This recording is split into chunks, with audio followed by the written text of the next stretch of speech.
asunto. Milka Ramírez nos cuenta.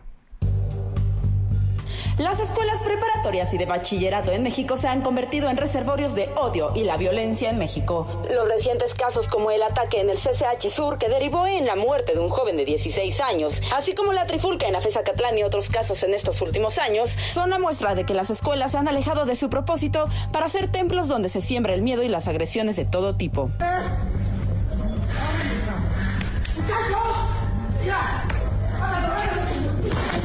Según la Red por los Derechos de la Infancia en México, la violencia ocurre ante la normalización de discursos de odio en redes sociales, un contexto nacional de violencia y las repercusiones del aislamiento por la pandemia. Pero va más allá. Para Tania Ramírez, directora ejecutiva de Redim, hay una profunda deficiencia de expertos en salud mental en las escuelas para atender la salud emocional de las y los jóvenes. Redim destacó que en México las secundarias y preparatorias no tienen suficientes psicólogos y especialistas para atender a los miles de adolescentes que viven con ansiedad, depresión, exclusión y violencia cotidiana. Y es que la encuesta nacional de discriminación en 2024 mostró que 6 de cada 10 alumnos han sufrido algún tipo de acoso o bullying, por lo que la atención es necesaria. Según datos de la organización International Bullying, en 2024 fueron denunciados 280,000 casos de bullying en México, lo que lo convirtió en el segundo país con este problema en el mundo, solo después de Estados Unidos. Además, la Secretaría de Salud registró al menos 1,000 hospitalizaciones por violencia física en las escuelas, lo que representó un aumento del 12% en comparación con el 2023. Para A la Una con Salvador García Soto, Milka Ramírez. Pues ahí está lo que está pasando en las escuelas de bachillerato. Hemos tenido varios reportes aquí. Este lamentable hecho de violencia en el CCH Sur de la UNAM fue el último, pero hablamos antes de episodios de violencia en los CETIS, en los CONALEPs, donde hay agresiones entre alumnos o agresiones hacia maestros. La última vez le reportamos a este director que fue literalmente apaleado por los alumnos, acusado de abuso sexual, y no habían atendido las denuncias. El alumno allá en el estado de Hidalgo, también en CONALEP, si mal no recuerdo, era que golpea a su maestro, cansado de que el maestro lo estuviera bulleando ante los demás alumnos. En fin, la violencia se está apoderando de las escuelas y eso no es algo aislado, ya empieza a ser un patrón y refleja que hay una juventud, una adolescencia que hoy está afectada por la violencia que vive México. Aquí lo hemos comentado, y no hay programas, no hay estrategias públicas, no hay políticas públicas que estén atendiendo esta problemática. Tenemos una generación completa que ha crecido con violencia diaria en los noticieros, en la televisión, en lo que pasa en el país, ¿no? En la realidad, ya no solo en las noticias. Hay niños que han visto cómo ejecutan a sus padres, hay niños que han quedado atrapados en medio de balaceras, hay niños que han muerto producto de esta violencia, y vamos a hablar de esta problemática porque es necesario exponerla y explicarla. ¿Qué está pasando con esta generación que ha crecido en medio de la violencia, cuando no se les da ninguna atención especial, cuando no hay terapias psicológicas para ellos, cuando no se está procesando toda la información violenta que ellos han visto y recibido y han vivido también en carne propia? Está en la línea de Zoom de A la Una y agradezco mucho que nos tome este enlace a Jesús Villalobos. Él es integrante del Consejo Directivo de la Red por los Derechos de la Infancia en México, la Redim, y también director ejecutivo de Utopía Asociación Civil. Qué gusto verte y saludarte, Jesús, muy buenas tardes. Buenas tardes, muchas gracias por el espacio, Salvador. Hacen ustedes este análisis en el que la violencia que estamos viendo hoy en escuelas de nivel medio, superior, a veces también en primarias, pues no es algo espontáneo ni algo aislado, es algo que tiene un porqué y una causa. ¿Qué está pasando con esta violencia que se empieza a vivir en los planteles escolares, Jesús?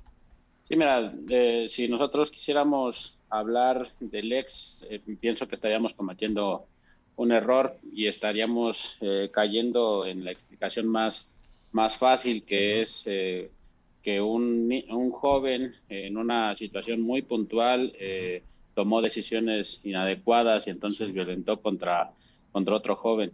Me parece que tendríamos que contextualizar un poco y, bueno, remitiéndonos un tanto a los datos, hoy en día 2.1 niños y adolescentes en el país son asesinados por alguien que intentó quitarles la vida diariamente. Es decir, estamos en un contexto de violencia, nosotros hemos normalizado justamente esa violencia, todos y todas somos parte de ese proceso todos los días.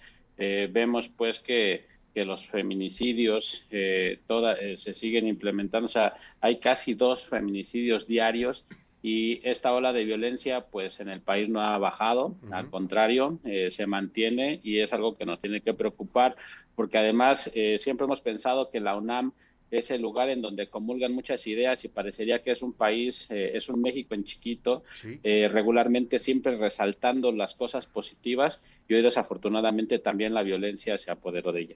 Claro, ¿y qué sucede con, tú dices, no se puede generalizar a partir de lo que pasó con Lex Aston, este jovencito que pues en su problemática personal interna decide tomar esta acción violenta contra un compañero, pretendía incluso asesinar a más, pero no lo logró afortunadamente, pero Sí. detrás de eso, dices tú, está esta violencia cotidiana que estamos viviendo los mexicanos, que ha afectado a toda una generación. ¿Qué pasa con las políticas públicas, Jesús Villalobos? Porque no vemos en el gobierno que alguien esté atendiendo esto, tampoco en la sociedad civil. ¿Qué pasa con esta generación que ha crecido tan expuesta a la violencia? Sí, pues mira, desafortunadamente la niñez y la adolescencia en México es un tema que todavía el Estado mexicano está en deuda con ellos y ellas. Un tercio de la población representa a este sector de la población y lo que vemos es que desafortunadamente se ha invisibilizado. Las políticas públicas pues no hay políticas públicas que tengan un presupuesto real que permita solucionar la violencia en este sentido. Y bueno, pues lo que nosotros tenemos como pendiente es efectivamente que eso suceda. No es, más bien es necesario que nosotros podamos mencionar que desde 2015 se hizo la Ley General de Niñez y Adolescencia, y ahí mandataba a los estados que pudieran generar los sistemas de protección de niñez y adolescencia en el país, y desafortunadamente en este momento, desde el sexenio pasado, pues han pasado a ser parte por ejemplo, en el caso de los sistemas del DIF, quitándole pues un poder que se había estado generando e impactando en políticas públicas. Hoy no existen las políticas públicas encaminadas a niñez y adolescencia, y eso nos tendría que preocupar, porque además también es importante decir que el Estado mexicano tiene, por supuesto, la responsabilidad directa, porque es el que tiene que garantizar la seguridad de ellos y de ellas, pero también las autoridades escolares. Y bueno, imagínate, pasa en la UNAM, el lugar en donde se supondría que existe muchísimos profesionales que pueden atender este tipo de problemáticas. Claro. Y desafortunadamente no se dio. Estamos hablando de que se requeriría un programa incluso nacional de salud mental, de atención psicológica para todas las personas que han vivido episodios de violencia. Algo así tendría que estar pensando el Estado mexicano.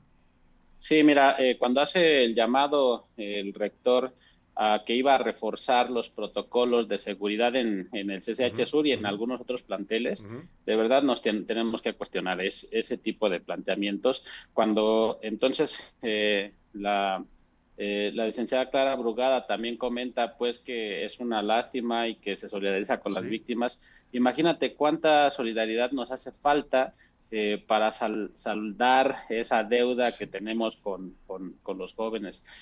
Si nosotros nos remitimos a un protocolo, ¿cómo pudiéramos nosotros entender que solamente poniendo énfasis en los protocolos vamos a solucionar una problemática de jóvenes que están viviendo permanentemente violencia y que además están normalizándola, y que la escuela no está siendo capaz de ofrecerles espacios seguros de escucha, de acompañamiento?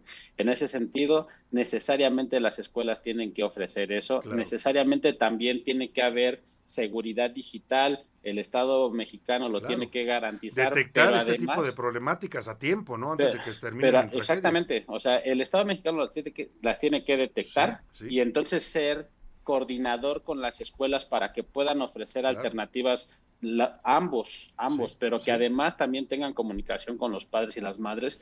Y mira, cuando nosotros hablamos de que los protocolos tienen que estar en las escuelas, ese protocolo tiene que ser un llamado a la acción que te indique los pasos a seguir, pero no solamente cuando ya pasaron cosas, sino que también te indique los pasos a seguir para poder prevenirlas.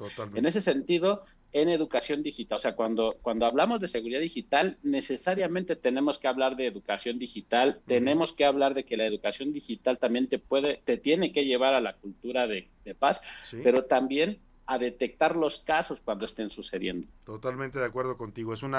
Tendría que ser una estrategia integral, no solo poner arcos detectores o más seguridad, si no hay este seguimiento puntual a las condiciones en las que están viviendo muchos jóvenes y adolescentes. La verdad que no habrá estrategia que funcione, y la solidaridad que mencionas de los gobernantes pues se queda nada más en mero discurso. Pues muchas gracias, Jesús Villalobos, por compartir este análisis con nuestro público. Vamos a estar atentos a esta problemática y siempre a las publicaciones de Redim. Muchas gracias, y bueno, es necesario también concluir diciendo que en México sí tenemos alternativas, pero que tenemos que estar todos y todos inmersos en ellas. Es necesario que cuando alguien haga uso del machismo, cuando hagamos, aunque sea lo mínimo que parezca, aunque sea una palabra, algo, nos tenemos que empezar a cuestionar las cosas y no ser partícipes de eso. Totalmente de acuerdo. Muchas gracias. Jesús Villalobos es integrante del Consejo Directivo de Redim, la Red de Derechos de la Infancia en México, y director ejecutivo también de Utopía AC. Mucho sentido tiene lo que dice José Luis, porque aquí se trata de detectar a tiempo este tipo de problemáticas. Tenemos una generación de jóvenes adolescentes que están demasiado expuestos a la violencia, y eso tiene efectos en ellos, ¿no? Y en este caso, este joven que estaba viviendo una situación psicológica, pues con problemas pues de sus sentimientos, de lo que estaba pasando, pues ni su familia, ¿no?, ni la escuela, ni la sociedad, evidentemente ni las autoridades detectan esto hasta que ocurre una tragedia. Es importante, Salvador. Estamos armando justamente un reportaje porque el origen del ataque de este lunes en el CCH Sur tiene un origen digital, 100%. Sí, lo que dice él. Y es un tema interesante porque además Redim prácticamente culpa al Estado, pero también hay una cierta responsabilidad con los padres. Hay padres que no están presentes, que además aportan a la violencia, porque pueden ser padres o madres golpeadoras, padres o madres que llegan ebrios a sus casas y no atienden a los pequeños, y desde ahí comienzan literalmente a mamar esta mala educación que después se replica en las redes, hace grande y acaba esto en las... Y lo que decíamos, que dejan a los niños ahora con la tecnología, ¿no? Porque pues una forma de entretenerlos, que si está viendo todo el día el teléfono, está conectado a la computadora, pues es normal, les gusta, pero nunca se dan cuenta de lo que están viendo, lo que están haciendo, no tienen la cautela de por lo menos vigilar y ver qué está pasando, porque desde la casa se pueden detectar también ese tipo de cosas. A mí me preocupa un poco que estemos achacándole toda la responsabilidad a la UNAM, que todo sea la UNAM, que los mismos jóvenes que conocen estos grupos, que participan en ellos y conocen el lenguaje. La próxima semana vamos a hablar de esto, el lenguaje que tienen entre ellos, a pesar de que lo conocen, siguen culpando a la Universidad Nacional Autónoma de México, que seguramente tiene su parte de responsabilidad, pero en las casas es el primer encuentro con la educación, tanto digital como con lo personal, y cómo enseñas a tratar a un hombre a una mujer, a una mujer a un hombre, y cómo te enseñas a los jóvenes a Jesús, comunicarse. cuando usted detecte patrones raros en sus hijos, que empiecen a hablar un lenguaje machista, un lenguaje que no es el correcto, pues hay que actuar y hay que ver qué está pasando, porque qué estás viendo, en dónde te estás metiendo. Eso es una forma de evitar este tipo de tragedias. Les recomiendo mucho una serie que ahora sí que se las voy a dejar de tarea a todo nuestro auditorio, Salvador, que se llama Adolescencia. La acaban de sacar otra vez. Muchos ya la vieron porque fue un fenómeno. Sí, fue un fenómeno. Salió a nivel mundial. Salió en Prime hace un par de meses. Ahora ya la estrenaron en Netflix. Incluso en muchas escuelas en Europa la pusieron como obligatoria. Sí. Véala, porque explica exactamente cómo los jóvenes están inmersos en estas violencias en internet, que con emoticones, con emojis, están violentándose unos a otros. Han creado un lenguaje violento con los simbolitos que nosotros usamos para decir saludos, ellos los usan para la violencia. Es importante que vea la serie, si usted tiene adolescentes o familiares, pues véala, y a partir de eso, como dice José Luis, entender que hay un mundo digital que hoy está ajeno a las generaciones más adultas, a los gobiernos, a la sociedad, y que no lo comprendemos, y eso está causando también este tipo de violencias.